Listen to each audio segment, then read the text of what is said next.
Bismillahirrahmanirrahim. Yang keempat, kiat yang keempat, hadirin yang dirahmati oleh Allah Subhanahu wa taala, sungguh-sungguh. Artinya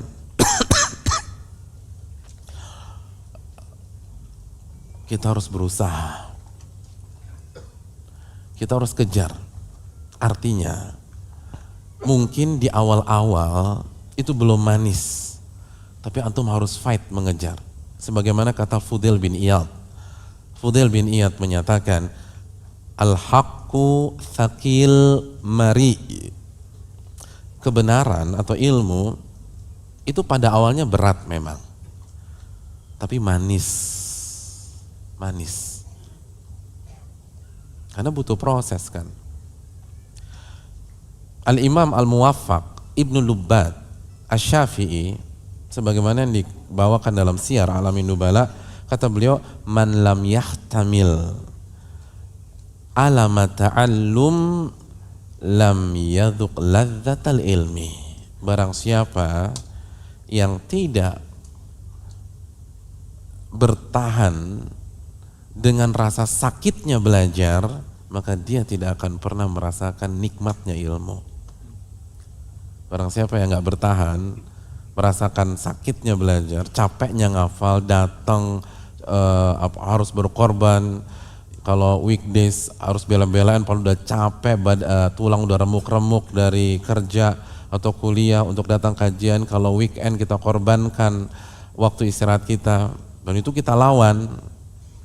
Nah, orang yang nggak mau begitu, dia nggak akan pernah merasakan manisnya ilmu. Lalu dilawan udah, misalnya kalau di weekdays terus di malam hari udah ngantuk, capek, terus sebelah ngajakin ngobrol dia tetap fokus, itu yang akan merasakan. Tapi kalau udah ngobrol, enggak. Orang yang ngobrol di kajian tidak akan merasakan lezatnya ilmu. Itu bukan kata saya, itu kata Al-Imam Muwaffaq Asy-Syafi'i rahimahullahu ta'ala. Nggak akan dapat. Dan terbukti kan dia ngobrol. Karena pencinta sejati kan nggak akan ngobrol kalau yang dibicarakan kesukaannya. Nggak mungkin ngobrol. Kalau udah sampai ngobrol, pasti ada masalah. Dia nggak akan nikmat. Itu dia alihkan. Sampai tidur, apalagi udah niat gitu loh. Emang udah baca doa bismika Allahumma amutu wa ahya? Oh, nggak ada. Nggak akan nikmat. Itu nggak akan nikmat. Dan ada begitu.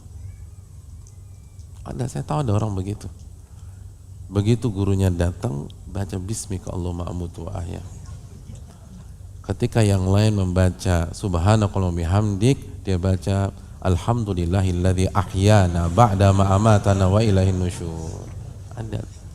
Tapi nggak akan dapatkan kelezatan ilmu. Harus serius. Karena itu tadi, kata Syekh Saleh As-Sindi, kembali ke penjelasan tadi, ilmu itu aktivitas hati, jiwa, dan pikiran. Maka kalau kita tidak memfokuskan tiga hal ini, kita nggak akan dapat kelezatan ilmu. Jadi kalau pikiran kita pecah, mikirin A, B, C, hati kita kemana, nggak akan dapatkan. Karena ilmu itu mainnya di sini. Putarnya tuh di sini. Kalau kita ingin mendapatkan, kita diam. Makanya sekali lagi, saat bukan hanya kita, seluruh ustadz mengingatkan, jangan ada yang bicara, jangan ada yang mengobrol. Itu sebenarnya support kepada jamaah, biar jamaah merasakan kelezatan ilmu. Karena mau datang terus selama bertahun-tahun nggak akan dapat, dan kesian. Dia nggak dapat sensasi paling indahnya. Harus diam. Itu para ulama itu. Makanya kan bahasanya Al-Muwaffaq Asy-Syafi'i, lam yahtamil alama ta'allum, barang siapa yang nggak bertahan ketika merasakan sakitnya belajar. Alam sakit, pasti ada ujian, tapi bertahan, harus bertahan. Maka sebagaimana kata Al-Fudail bin Iyad, memang awalnya mungkin pahit, awalnya berat, tapi kalau dilatih, maka Allah akan kasih manisnya ilmu. Ini yang harus membuat kita bertahan, hadirin yang dirahmati oleh Allah Subhanahu wa taala. Lalu yang terakhir, kiat yang terakhir,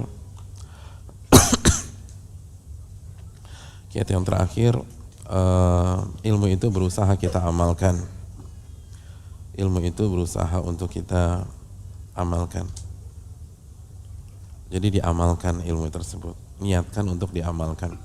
Kata Al-Imam Sahal bin Abdillah, al-ilmu ahadu ladzati dunia. Ilmu itu salah satu kelezatan dunia. Fa idza umila bihi sara lil akhirah. Dan kalau diniatkan untuk diamalkan dan diamalkan benar-benar, maka dia akan menjadi kelezatan dunia akhirat. Jadi ilmu pengetahuan atau ilmu adalah salah satu kelezatan dunia. Kalau diamalkan jadi sejati dunia dan akhirat. Jadi harus kita berusaha amalkan. Itu yang dilakukan oleh para ulama. Para ulama berusaha ngamalin semampu kita. Bahkan kalau kita nggak bisa continue, khususnya yang sunnah, yang amalan-amalan sunnah, minimal sekali diamalkan. Kata Allah, takun min ahli. Insya Allah engkau akan tercatat sebagai ahli ibadah tersebut. Sekali lah dalam seumur hidup. Kalau nggak bisa, continue. Jadi sekali lagi, itu yang mungkin perlu kita sampaikan, hadirin yang dirahmati oleh Allah.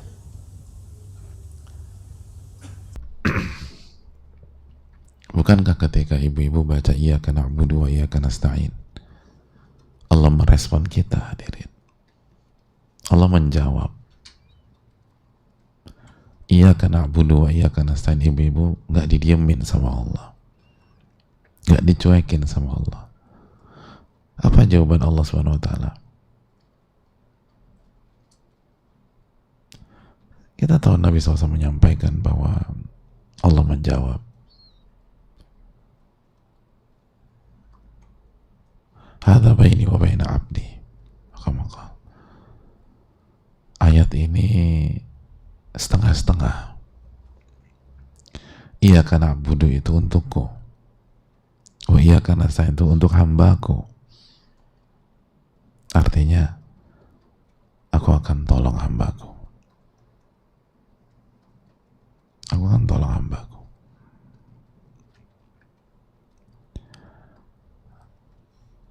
Allah gak akan biarkan kita dengan beban-beban kita, lalu membiarkan kita tersungkur karena beratnya beban itu, lalu kita hancur dan terpuruk selama kita sholat, hadirin. Iyyaka na'budu wa iyyaka nasta'in.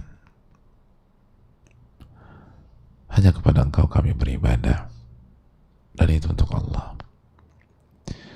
Dan hanya kepada Engkau kami minta pertolongan. Dan ini untuk kita, kata Nabi sallallahu alaihi wasallam. Hadirin, ada harapan lebih besar dari itu.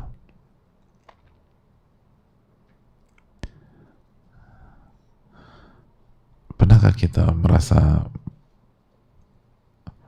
butuh pertolongan seseorang, lalu kita hubungi dia satu panggilan pertama nggak diangkat, panggilan kedua nggak diangkat, panggilan ketiga nggak diangkat, setelah panggilan ketujuh diangkat, itu kita belum bicara, kita udah senang, hadirin. Kita belum bicara, kita udah senang, karena harapan itu kembali terbuka. Padahal belum tentu dia bisa bantu kita, belum tentu dia bisa support kita, belum tentu dia bisa mengurai masalah-masalah kita. Kalau itu makhluk dengan makhluk, bagaimana dengan Rabbul Alamin? Allah berfirman, wallahu ghalibun ala amri. Allah itu mengalahkan segala pihak kalau Allah sudah menginginkan sesuatu. Allahu ala kulli syai'in qadir. Allah Maha berkuasa atas segala sesuatu. Gak ada yang bisa melawan Allah. Gak ada siapapun yang bisa mengatakan tidak kalau Allah sudah bilang ya. Hadirin Allah muliakan.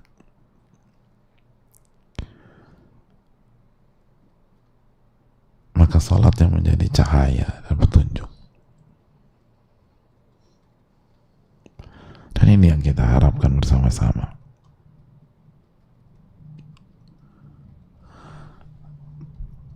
Bukan hanya sekedar gerakan, bukan hanya sekedar ucapan, tapi kosong akan makna.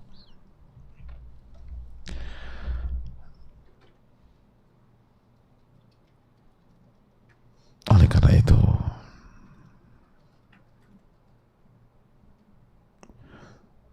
marilah kita perjuangkan sholat kita, hadirin. Libatkanlah hati kita dan rasakan apa perbedaannya. Kalau kita nggak pernah mencoba, kita nggak akan pernah tahu rasanya. Yang disampaikan oleh Al-Alama Ibnul Qayyim rahimahullah bukan ilusi, bukan asumsi, tapi kenyataan. Marilah kita camkan hal tersebut. Dan semoga Allah memberikan taufik kepada kita.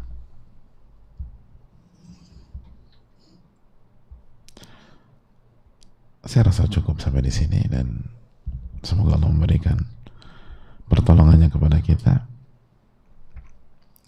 Wassallallahu wasallam ala nabiyyina Muhammad wa ala alihi wa sahbihi ajma'in.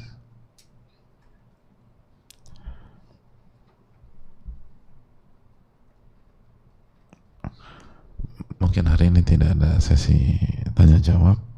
Insyaallah kita akan tambah sedikit sesi ini di pertemuan yang akan datang insyaallah ta'ala. Terima kasih banyak kepada jamaah sekalian dan ibu-ibu. Semoga Allah Subhanahu wa taala memberikan